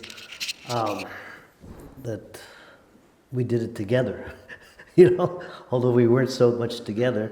You were at Pahulban, we were up here. The first, my first assignment at the palace was directly under Bhagavatananda, who was the famous napkin drawing. But he was, as Gaur Shakti says, he was a perfectionist. So when I got here, after working in the garden for a year, that I was elevated to the palace. Huh? What year was it? 1975. So then, my first assignment was under Bhagavatananda. When I came here, I had no idea. I mean, I had done some little construction before, like roofing, but so I thought, okay, I'm going to be helping with this palace. So excited. So the first thing Bhagavatananda told me, he says, pick up all the nails here. Pick up all the nails and straighten them out. Prabhupada said, we don't waste anything. So my first week, I was taking these bent nails that were laying all over from different projects, right? And I was just straightening out the nails and saving them because Prabhupada said not to waste anything. He was so intense in his determination to do things Prabhupada's way, right? So that was my first experience with Bhagavatananda. Did you give the nails to Parasar? He reused them. Yeah. So, but that was a kind of training, it's like before you could do anything, like we were just reading Prabhupada's pastimes in the temple, and one boy came in India, into Prabhupada's room, a new boy, and Prabhupada just like this, with his head, and he said, and he told Brahmananda, put him in the pot room, right? Put him in the pot room. Wash pots before you could come for darshan, right? So that's kind of like my experience, just, bend out nails before you could do anything else. So, exactly how we learn things on the job. There was a couple devotees who were by nature kind of construction people or perfectionists in like making things straight, making things level, and just working with them gave me, exposure to the right attitude. And of course, Bhagavatananda, he instilled that thing that says, and he was so intense that just with the nail thing. But then he was, as we worked on the pouring the arches here, the concrete arches, and I just remember him saying, because at 75 we were thinking Prabhupada was coming for Janmashtami. Prabhupada had scheduled come to New Vrindavan for Janmashtami, and we wanted to have, and we were pouring the concrete arches. And Bhagavatananda was just so intense. We have to do this. The guru of the universe is coming. We have to do this perfectly, And I'm a new devotee, So, but his intensity, it was contagious, and his love for Prabhupada and how he did things. So, that was it wasn't. Should I say it was a very team effort. The devotion of all the devotees working together and their attitudes towards Prabhupada and devotional service was a very, should I say, a very rewarding experience to be able to work with those devotees. So, And contagious. Huh? Contagious. Yeah, it's contagious, and you know, I mean, it didn't really have to be, so to speak, like an advanced devotee. You didn't have to. You just have to be in the association of devotees, and that's how we advanced. So then, you know, Back to Godhead magazine came the year after the palace was done, and they did an interview with different devotees, and that magazine's still there. I have the Varsana Maharaj. I think Varsana Maharaj was in it, I was in it. A few devotees that had, Bhagavananda was in it. Maybe, and I think those pictures and the interviews were part of the original palace souvenir. I don't know if you still have those original palace souvenirs. Yeah. And Ishani is in there, and I don't know if Sudhanu was in there. Maybe, yeah, he was in there in that one. So anyway, yeah, a few devotees were there. So they were asking, so tell us how you built the palace. They were asking me, you know, because I had done marble work and different things, and hanging all the car pieces, and with Judd Barat. And I just remember telling him, well, I don't really consider that we were building the palace. It was more like the palace was building us into devotees by having this service coming every day, you know, from the morning till the evening, you know, working on the palace. But of course, we did our sadhana. In the morning, we were up early, 3 o'clock in the morning, up, chanting around early, and then in the evening, we would leave here. We just it was like, at least we had the brahmacharis, like, as soon as it was like 5:30 or 6, whatever the time was, we would just drop our tools on the ground, you know, and we would run across the valley and make it in time for Artik at Old Vrindavan, and that was our enthusiasm. How would you get there from here? We would walk across the valley, run. We would actually run. We would run. Now, across Yeah. How long did that take? It would take not long at all, really. When you're young and enthusiastic, we would go through the woods, down the mountain, and then climb up. And we were so enthusiastic for coming together for kirtan, coming together for class. Sometimes we would race down the hill. Yeah. So. What is the Yeah, so the whole thing is, one of the things that anybody who's done construction has to know is that, and I don't think it's being followed nowadays so much, is that construction is based a lot on momentum. You don't want to stop the momentum because so many things happen.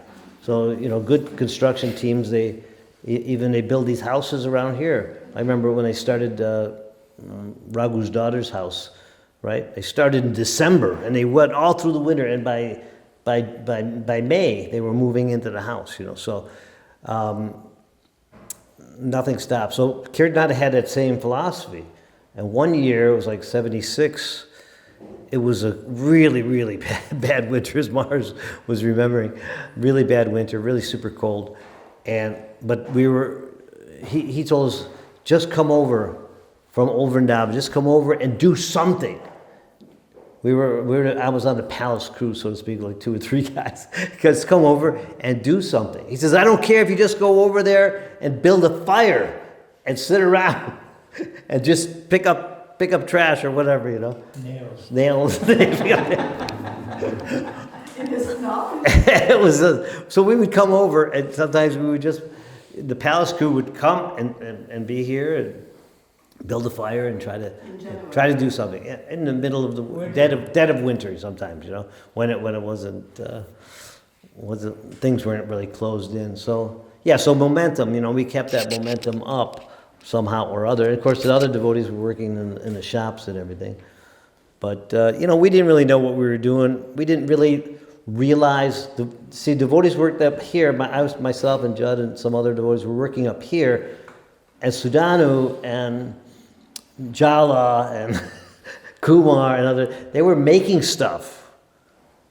We had no idea. We just exactly how much austerity they were putting into it, of the mold shop and the marble shop. So one day, this whole room was nothing happening here. It was all concrete. concrete pillars underneath here. So one day, the devotees in the marble shop sent all these panels. These are all panels. This is a panel. It's not solid. It's a panel. That's a panel. They sent them up on our with hot bamboo. I can't believe you're going to tell us. I'm gonna tell that story. You gotta add it. Anyway, so I'm to say that we didn't really know how much austerity and how much value there was in these things and what it was going to do. So, Hare Krishna, Srila Prabhupada ki. Jai Shri Prabhupada. He didn't even want to do it.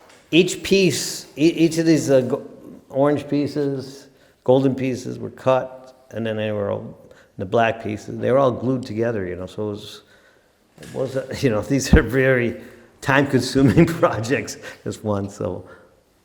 Anyway. A lot of precision. Yeah, a lot of precision. They had to sand them down and polish them again after they glued them all together.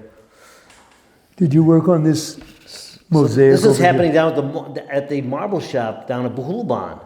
And we're up here just working. Whatever they send up, then we would try to figure out how to put it in place and level and straight and everything so it looked nice, fasten it. So, no, I'm not gonna tell the brahmachari forever story. But anyway, Ababu came up in our blue pickup truck, and he came and there was no driveway. It was just like mud and just like hills. And he came and he backed the truck up so we could unload the new pieces, right?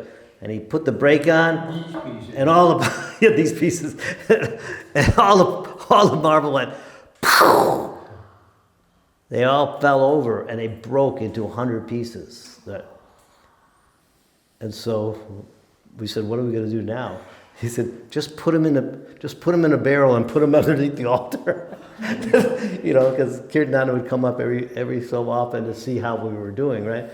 So we just took all the pieces and put them in a barrel in the altar.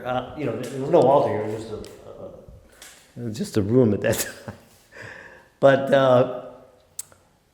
so we just thought, okay, well, they'll make some more. We don't even know what they were for, how they were. And finally, about a week later, Kirtananda comes up. Where are those panels? And Boo goes, I don't know. What panels are you talking about?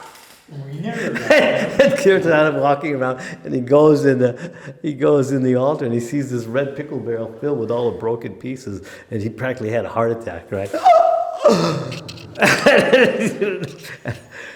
And then we had to confess. I mean, Boo had to confess what happened.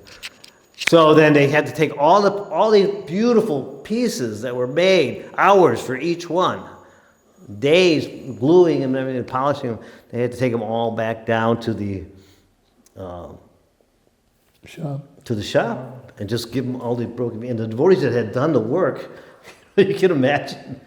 But that was the lessons of New Vrindavan. You had to do things a few times. So they took all the broken pieces and they, somehow miraculously put them back together. What do you mean? These are the broken pieces? Yeah. No.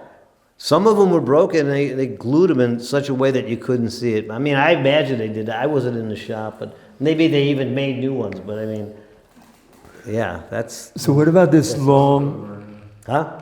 Most of them were new. Yeah. Most of them What about the mosaic here with those at least 1,000 of those little black and orange triangular piece of marble on the floor out here under the table?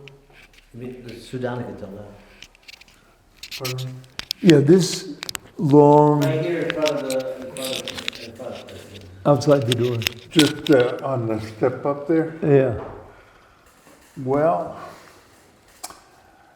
believe it or not, it's a mosaic of swastikas. No, this one up here. Beyond that. This one here. Oh.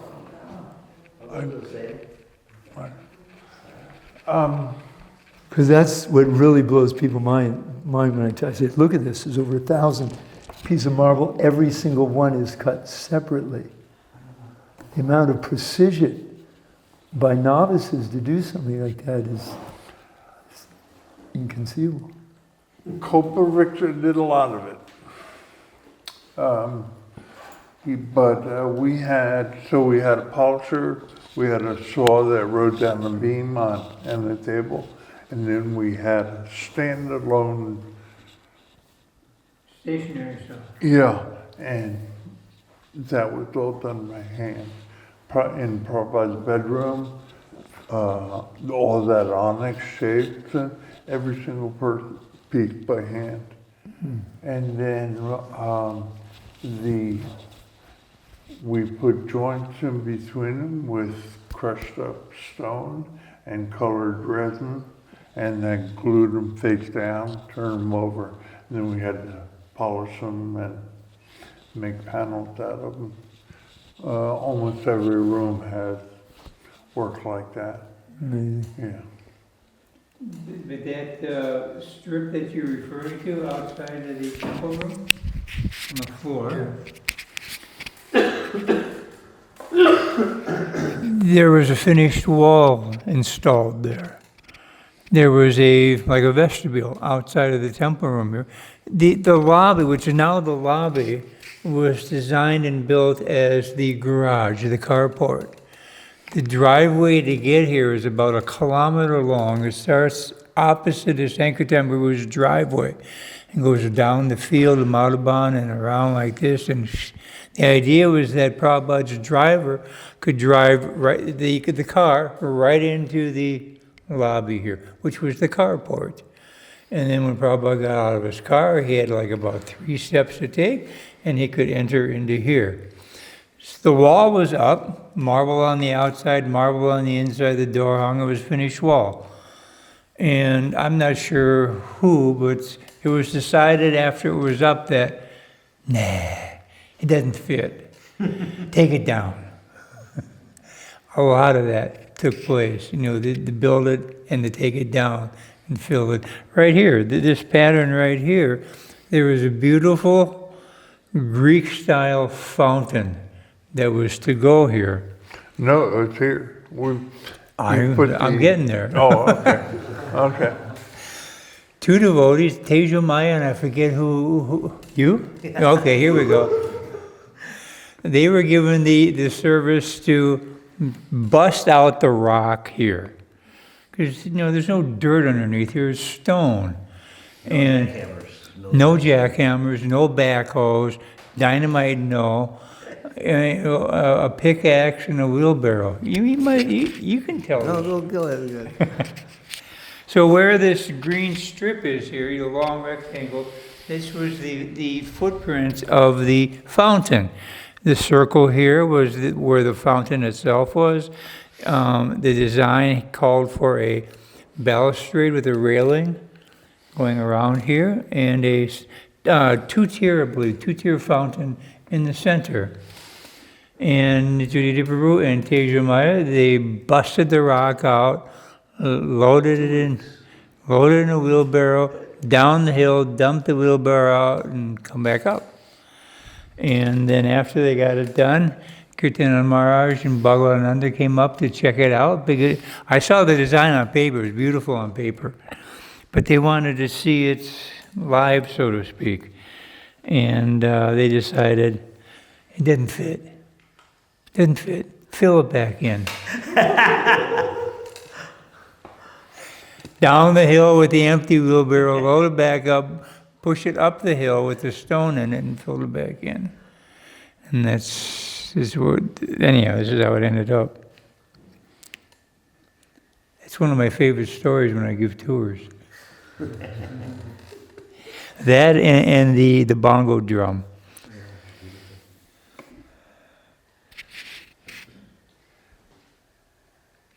So that was a practical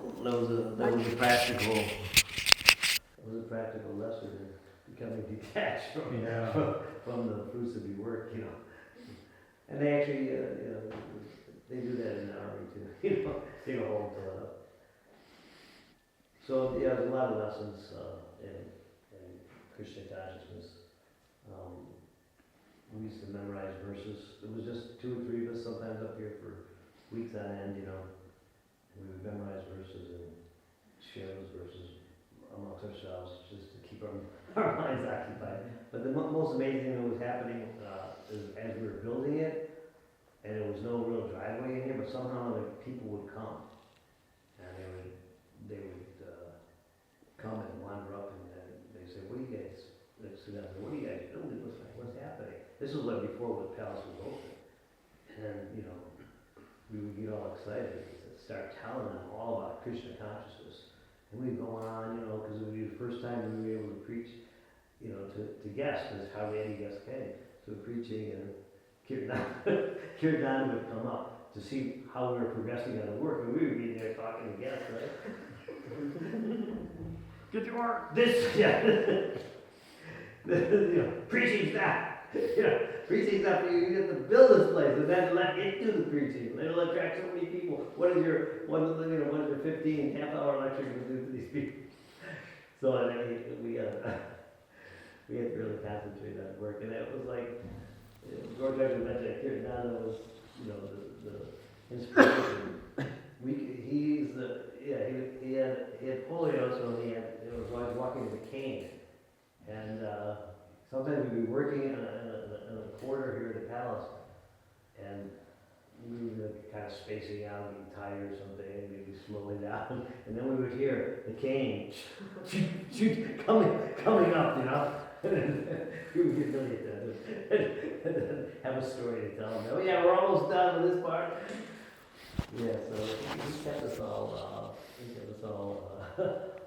alert and inspired. He had a unique ability to, you could be, working hard up here for hours under, austere conditions like that. And, okay, I'm going to sit down and just, catch my breath, sit down for 10 minutes, 15 minutes. And after you've been working for hours, and while you're sitting down, he would happen to come up. Get to work. See you sitting there. But I just sat down. Get to work. That happened many times. One of the things that maybe you don't know on the tours, that at one point we were having, when the last year of the palace, getting it ready for opening, men, women, and children would come up here and do some service. And a lot of the ladies, he had them doing, fixing the molds, what do they call it, with the filling holes and stuff, and gold leafing. He taught them gold leaf and bronze leaf. So for a year, last year was just like every night, every day it was like lots of devotees here coming, just putting all the details, hanging chandeliers and the glass mirrors. Do you have any glass mirror story? The glass mirrors in the hallway? No. The glass chandelier. No, I had a chandelier. Yeah, chandelier story. Just tell that one real quick. Just remember that we will have another program. So Yeah, just tell that story and that'll be We got 4 minutes left. The chandelier in the study was Kirtananda Maharaj's favorite chandelier. And the woman who worked here in the jewelry department, Mother Shani, had a very good team. They made all the chandeliers and these wall sconces, not this one, but they gold-plated this one. Anyhow, his favorite was the one that was good to go in the study. And he came up, he wanted to see it installed. I was doing the installation of those. And long story short, I was on top of the ladder. I just hung the chandelier on the ceiling. Kirtananda Maharaj was 5 or 6 feet away from me in the study. And when he saw it hung, he turned around to walk out of the room. And as he was turning around, I saw the chain, the metal changed in the chain. And I saw a link break, just snap. And in slow motion, I watched that chandelier slowly float down to the ground. It took hours. And when it hit the ground, it exploded into 1,000 pieces. And then time, got back to normal. And he was in the room still. And he turned around and he looked at me. I'm like this still. I just hung the thing. And he looked at me, didn't say a word, and I just said, the chain broke. And he just got this disgusted look on his face and just turned around and walked out and said some nice things about me that I won't repeat. And anyhow, I had called down to Ashani, who made them, and said, you got to make another one. And this was like, within the week of opening. Yeah, within a week. It's probably a few days before. It's over. We will continue. Yeah. Serving the nectar. Srila Prabhupada Ki Jai. So much, especially Siddhanta Prabhu. I'm so grateful. For your presence and sharing. Inspired.